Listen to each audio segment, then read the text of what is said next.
Professional identity is a transient and subjective term that can be loosely translated into an individual's perception of the self within the chosen profession. Therefore, identity can be seen as a subjective social construct, as the conceptualization of the self allows membership to the specific group of professionals in the chosen career, and it legitimizes attributed values, attitudes, and behaviors in that individual. In simpler terms, professional identity makes us feel like we belong within our chosen field and have the skills to legitimize that claim. My own professional identity is shaped by the context of my life experience, the third culture upbringing of a military child, bilingualism, and later, my choice to teach internationally.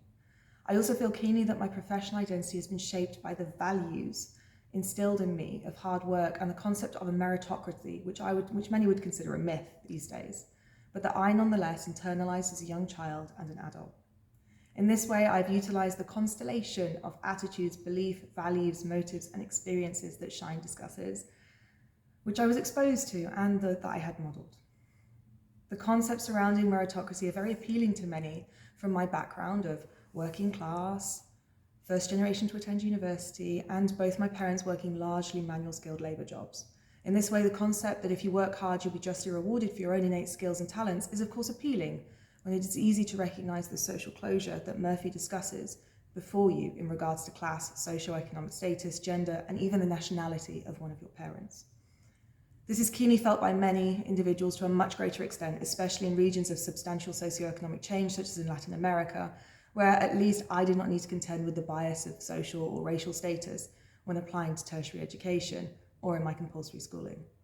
Nonetheless, I was aware of inequality within a system dominated by a wealthier class and background than mine, and, on reflection, feel this led to a focus on justice and intrinsically on my choice to teach in locations where others often do not go, like the Sultanate of Oman and Romania. My identity goes beyond this set of values and my occupation or job title though, with Kaiser and Creary's work in 2016 on simultaneously presenting multiple identities, appealing to my complex internal sense of self. Roles within education are complex and mine is no different than many others, taking responsibilities as an educator, expert, role model, coach, outdoor enthusiast, mentor, moderator, counsellor. This alone does not constitute me without being aware of my personal selfhood as a sports person, a friend, a sister, a fiancée, a student. All the roles, both professionally and personally, interlace, in my opinion, to create the complex constellation that Shine was discussing, that is our identity, with small sections of each part of us being more or less visible in the layers as part of our professional tapestry. Throughout my career, I've always blended multiple professional identities in this way in regards to economics. Constantly changing depending on the team being led, I'm required to blur and blend values of formal British education with the adventure of British scouting overseas, for example, or a passion for photography. These roles, whilst they share some of the same values and beliefs, have fundamentally different actions, behaviours, and attitudes, as well as membership to very different social groups. Unlike many of my contemporary peers, I did not feel a calling to education, yet still felt, even as a novice, according to Tomlinson and Jackson, that I understood the core values attributed to my membership of the teaching profession. Many of these aligns with my personal code as discussed. However, the economic pressures placed on the education sector in recent years clearly signified the requirement of teachers to take on many roles, and this consistently has increased since moving overseas. In many cases, this was enforced by institutions applying pressure for co-activated identities whose existence was essential for continued membership. In this way, I feel my professional identity is a product of the context I've been exposed to and the many roles I've been expected to play. The importance of economics cannot be downplayed, where education has been identified as the key institution for fulfilling changing economic demands, according to Tomlinson. And our roles as educators are, in some ways, maintained as a production line for the labour market. In this way, distinct changes in the economy have also played a significant role in my professional identity. The post-industrial economy model of labour has many appealing ideologies to people like me, such as its focus on individuals being multi-skilled, flexible and adaptable, according to Pure and Sable, as well as the expression of our own innate skills and talents. As a child born in the 1990s and growing up under the banner of Tony Blair, the focus on human capital theory was obvious within policy used to encourage many students to move on to higher education using scholarships, student loans, and other incentives to make a better life and access the privileges previously available only to the middle classes and the elite. However, as Walters discusses, there are substantial issues with this theory, mainly in that it does not offer as many advantages to people of my background as it did to those of the more dominant, wealthier classes. Unlike many of my peers, I was fortunate that whilst I lacked the social connections of the more elite, I was able nonetheless to have access to cultural capital that others did not, through the compounded experience of moving overseas with my family, to my parents' encouragement of my bibliophilic tendencies. And in this way, I was able to obtain membership to social professional groups in places I did not technically belong. As a female, I've certainly felt this more keenly and feel this has been influenced my awareness of my professional identity significantly, both historically and on reflection during this study. There is much research that suggests groups that traditionally do not get an equal share of the labour market, such as female workers, may benefit from the post-industrial value placed on communication skills and the social interactions, which are often gender stereotyped in regards to female roles.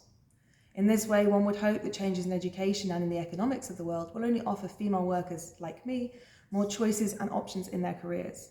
This has not been my experience both as an educator and previously as during my time as a Royal Air Force VR officer. There are clear social membership restrictions based on class, race and gender still in play in many circuits, which affect identity, satisfaction and salaried advantage. And there is always the malicious undertone of fear surrounding employment, and this significantly affects identity. Historically and often nostalgically discussed, many workers found a job for life, according to Watts, and could plan their futures with security. My professional identity, based in the meritocracy concept, also strives to improve itself and claim my position as secured within teaching. Contrasting White, the organisation's man's, with Adamson et al.'s findings, it's clear how the employer has been able to shift responsibility for a worker's long-term career to the employee, creating a precarious nightmare scenario, in Favour's words, that work can become insecure at any time. This therefore affects well-being, but also the sense of self in the individual, who must be chameleon-like and always evolving before the curve. The nature of the economy for many in 2023 means that the cost of education often far outweighs the material pay of the worker, ensuring that the employability of many is linked to class, wealth, and personal assets over actual talents.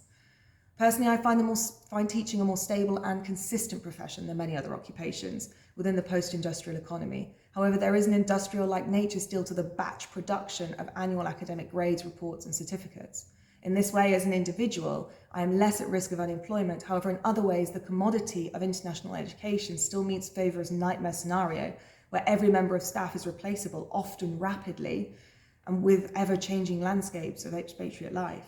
And in this way, I have felt the precarious nature of the post-industrial economy, in that teaching, a job that was previously for life, is now repeatedly teaching its workers that they must constantly upskill or risk being left behind. And post-industrial changes to the nature of work can seem extremely negative in many ways and have greatly affected my identity as an educator in 2023. I have been granted additional opportunities that would not have been possible and formed a much more complex sense of self than previous generations would have been able to identify. As Walter states, many educators report that our roles utilise the education we paid so highly for under the economic push for expansion of higher education in the 1990s. In this way, my selfhood as an educated professional is validated. Furthermore, my experience is valued within the context of my work as a drive towards global communities has formed a necessity for my role internationally. The need for me, specifically, is a modern one to meet the requirements of its international families travelling for work. Furthermore, the modern changing attitudes towards professional identities, where we are encouraged to be more than one thing, has allowed me to create my own augmented, complex identity that is valued and esteemed. The industrial economy simply would not have offered me such diverse roles, especially not as a female within that social context. Many factors exert influence both extrinsically and intrinsically over our identity. During this task, I was critical of the assumptions I made earlier in the course of my background and experience. I was initially hypervigilant of my circumstances.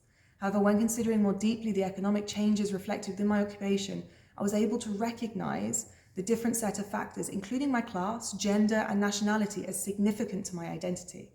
Previously, I'd been naive to the extent that factors such as gender and class really affected me, as I felt I had an unfair advantage compared to my peers due to many privileges as growing up as part of the military, and I did recognise how I was given unfair access to social memberships. However, when reading and reflecting on the OECD's 2021 article, where in no OECD country did women earn comparable salaries to their male counterparts, I think I first truly gave credit to the effect of gender on my experience and how the world was shaped not only by my sense of self, the acceptable manners, communication and values, but also what I deemed success to some extent, and this allowed me to draw a more profound awareness of self and greater definition of my professional identity than I was previously capable of conceiving. I can recognise the importance of the awareness of my own subscription to social and professional spheres in my presentation of myself, my labour and my well-being, and I attribute this great leap that solidified much of my professional identity to a specific mentor who challenged my perception of self as anything but exceptional and could truly make an impact. In this way, it is the people and connections in this life who help